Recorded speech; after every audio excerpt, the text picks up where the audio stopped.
기존의 크립토 시장에서는 뭐 유틸리티 토큰이라든지 뭐 NFT라든지 기존의 증권법을 피해가서 이제 규제를 받지 않는 형태에서로 이제 발행이 이제 되어 왔죠.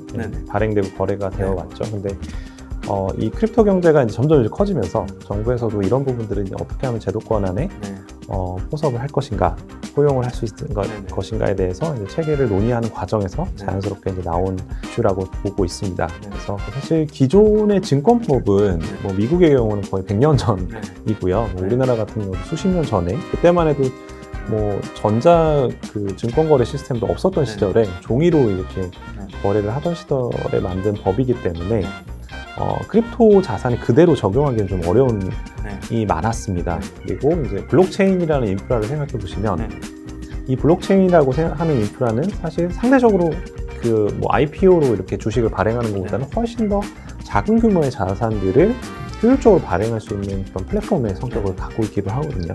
이런 큰 주식과 같은 큰 규모의 자산을 규제하는 그런 부분과 별개로 이런 크립토 자산의 특성에 가장 알맞는 형태의 규제를 뭐 찾아야 될 필요성이 있어요. 네, 안녕하세요. ICT과학부 김지현 기자입니다. 저희가 저번 시간에는 유통량을 중심으로 좀 기존 이제 금융권과 또 가상자산 시장에서 좀 어떤 개념 차이가 좀 있는지 이런 거에 대해서 좀 이현우 대표님을 좀 모시고 알아봤습니다. 이번 시간에는요, 최근 이제 블록체인 업계에서 좀 핫 이슈로 좀 떠오른 주제죠. 뭐 바로 이제 증권형 토큰이라고 불립니다. STO에 대해서 좀 다룰 예정입니다. 뭐 지난 19일이죠. 이제 금융위원회가 좀 자본시장법과 뭐 전자증권법을 좀 개정해서 이제 그간 이제 법적으로 허용하지 않았던 블록체인 기반의 STO 발행을 전면 허용하겠다 이제 발표를 했는데요.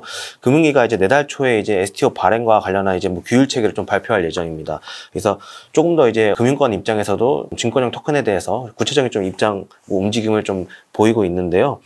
뭐 증권사와 함께 좀 MOU를 좀 체결하는 부분도 좀 있고 발빠르게 좀 움직이는 기업들도 좀 생겨나고 있습니다. 이제 이번 시간에는요, 좀 금융위뿐만 아니라 뭐 기존 금융권 또 그리고 이제 블록체인 업계에서 이러한 이제 STO 관련한 허용에 대해서 어떻게 좀 바라보고 있는지, 또 최근에서 업계의 동향은 좀 어떻게 흘러가는지에 대해서 이제 이현우 대표님도 모시고요, 한번 또 고견을 들어보는 시간을 가지겠습니다. 예, 안녕하세요, 대표님. 네, 안녕하세요. 네네. 뭐 올해 초 이제 STO와 관련한 이슈가 일단은 뭐 블록체인 업계에서 좀 떠오르고 있습니다. 예, 현 이슈에 대해서 좀 어떻게 보시는지 궁금합니다. 사실 기존의 크립토 시장에서는 뭐 유틸리티 토큰이라든지 뭐 NFT라든지 기존의 증권법을 피해가서 이제 규제를 받지 않는 형태에서로 이제 발행이 이제 되어 왔죠.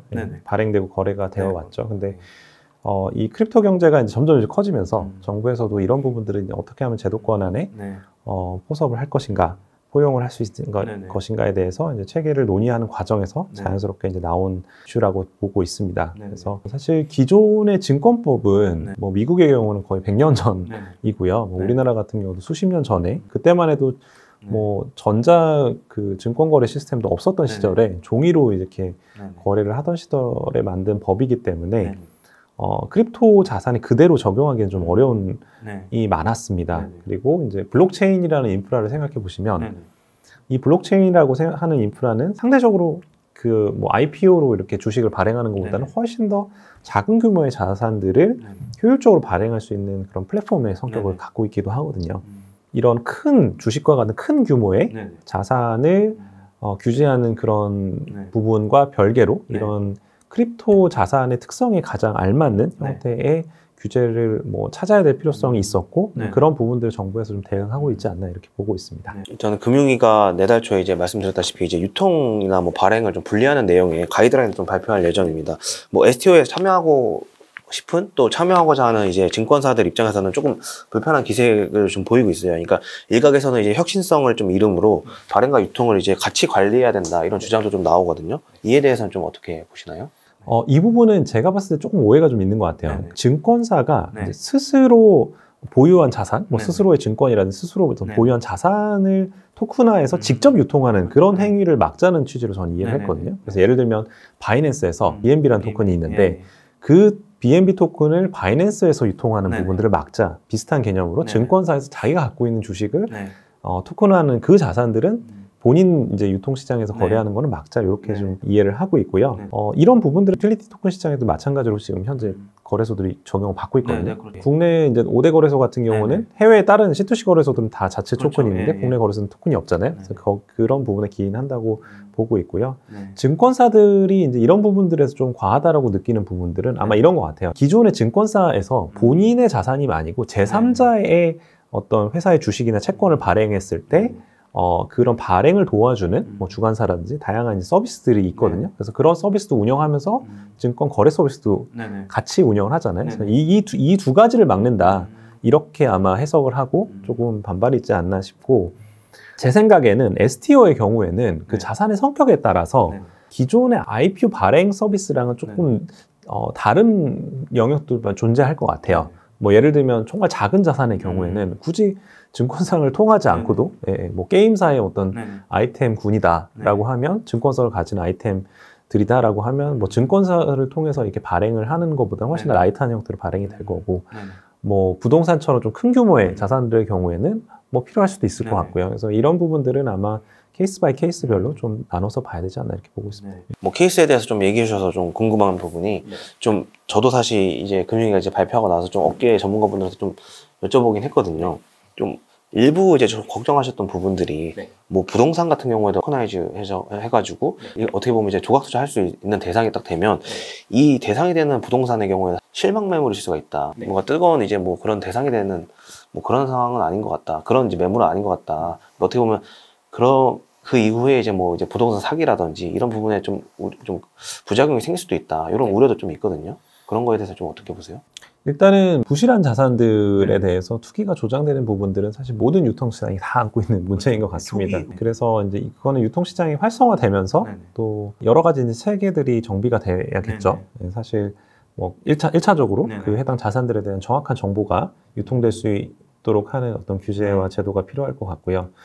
또 투자자들 입장에서도 또 현혹되지 않고 말 그대로 이제 현명한 판단을 내릴 수 있는 그런 뭐 여러 가지 이제 뭐 교육 시스템, 뭐 컨텐츠, 또 아니면 전반적인 이제 그 투자 문화 이런 부분들이 같이 성장해야지 함으로써 사실 해결될 수 있는 부분들이라고 생각을 합니다. 그래서 부실 자산이 초창기 유통되는 부분들은 아주 뚜렷하게 막을 수 있는 방법은 없는 것 같고, 그거는 어떤 새로운 유통시장이 생겨나는 과정에서 이제 우리가 극복해야 될 하나의 이제 과제라고 보고 있고, 어쨌거나 조각 투자나 이런 부분들에 있어서 기존에 그런 옵션이 없었던 유통시장에 대비해서 더 효율화되고 또 각각의 뭐 매도자나 매수자 입장에서 주체들의 어떤 수요를 만족시켜 줄 수 있는 다양한 부분들도 있기 때문에 그런 장점들을 살려서 이제 성숙해 나가야 될 부분이라고 보고 있습니다. 그러니까 어떻게 보면 모든 시장이 이제 처음에 좀 초창기에는 좀 투기성이 이제 다분하게 좀 드러날 수가 있기 때문에